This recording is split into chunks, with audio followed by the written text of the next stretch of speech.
Let's mic देश का मिजाज नॉर्थ ईस्ट। ये है let's mike more than radio. आप सुन रहे हैं पूर्वोत्तर भारत की खबरें। असम के 115 लड़के लड़कियों को आज तड़के बिहार के समस्तीपुर जिले में तस्करों के चंगुल से छुड़ाया गया। मिशन मुक्ति फाउंडेशन ने सशस्त्र सीमा बल के सहयोग से और राष्ट्रीय मानवाधिकार आयोग की देखरेख में ये कार्रवाई की। बचाए गए बच्चों में 48 लड़कियां और 67 लड़के हैं। इनमें कई नाबालिग हैं।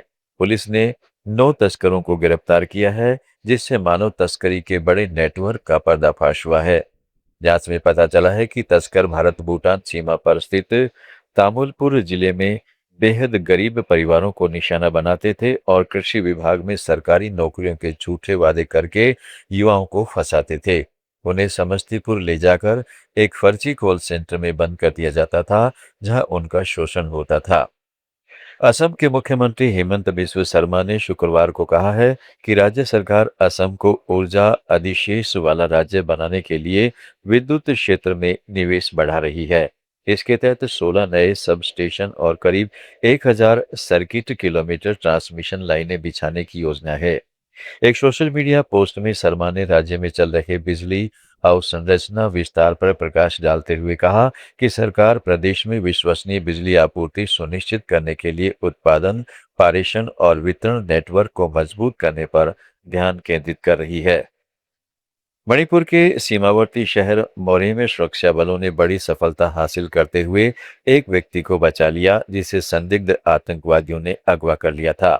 व्यक्ति की पहचान तेगनुपाल जिले के बी बोंगजांग गांव के नगाम सोम बाइट के रूप में हुई है। उसे अपने परिवार से मिला दिया गया। अधिकारियों ने बताया कि बाइट को प्रतिबंधित विद्रोही समूह के सदस्यों द्वारा उसके इलाके से अगवा कर लिया गया था। असम के दिवंगत संगीतकार गीतकार जुबिन गर्ग के एक भित्ति चित्र पर पेंट कर ढके जाने के विरोध में गुवाहाटी में उनके प्रशंसकों, स्थानीय निवासियों और सांस्कृतिक समूह ने प्रदर्शन किया। गणेश गुरी फ्लाईओवर के नीचे स्थित कलाकृति को कथित तौर पर जापानी प्रधानमंत्री सनाए तकाइचे की प्रस्तावित यात्रा से जुड़ी तैयारियों के तहत ढक दिया गया था।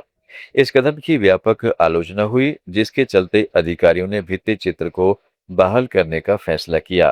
कलाकार मार्शल बरुआ द्वारा निर्मित यह भित्ति चित्र गर्ग को श्रद्धांजलि के रूप में बनाया गया था, जिसकी पिछले साल सितंबर में सिंगापुर में डूबने से मौत ने पूरे असम में उनके प्रशंसकों पर गहरा प्रभाव छोड़ा था।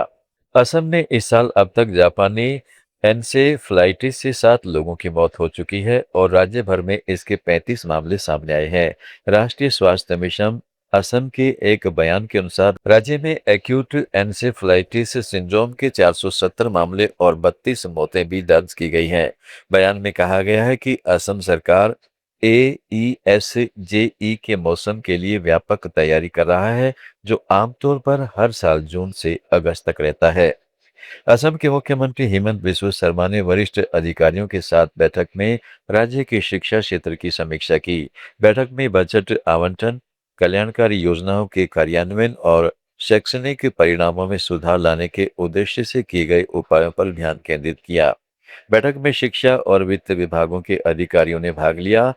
एक्स पर एक पोस्ट में शर्मा ने कहा कि सरकार असम की शिक्षा प्रणाली में व्यापक सुधार करने और राज्य भर के छात्रों के लिए गुणवत्तापूर्ण शिक्षा सुनिश्चित करने के लिए प्रतिबद्ध है। असम विधानसभा सत्र का बजट 6 जुलाई से शुरू होकर 31 जुलाई तक चलेगा। इस सत्र में कुल 16 कार्य दिवस होंगे। वित्त मंत्री जयंता मलवारुआ 10 जुलाई को 2026-27 वित्त वर्ष का पूर्ण बजट पेश करेंगे। इसी बीच मुख्यमंत्री हेमंत बिस्व शर्मा ने घोषणा की है कि अमरी निर्वाचन क्षेत्र से भाजपा विधायक डॉक्टर हब्बे टेरोन सत्तारूढ़ एनडीए के उपाध्यक्ष पद के उम्मीदवार होंगे।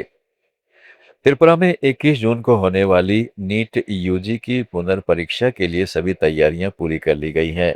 राज्य के 10 केंद्रों पर होने वाली इस मेडिकल प्रवेश परीक्षा में करीब 4700 उम्मीदवार शामिल होने वाले हैं। पश्चिम त्रिपुरा के जिला मजिस्ट्रेट विशाल कुमार ने बताया कि राज्य के 10 परीक्षा केंद्रों में से 9 इस जिले में स्थित है।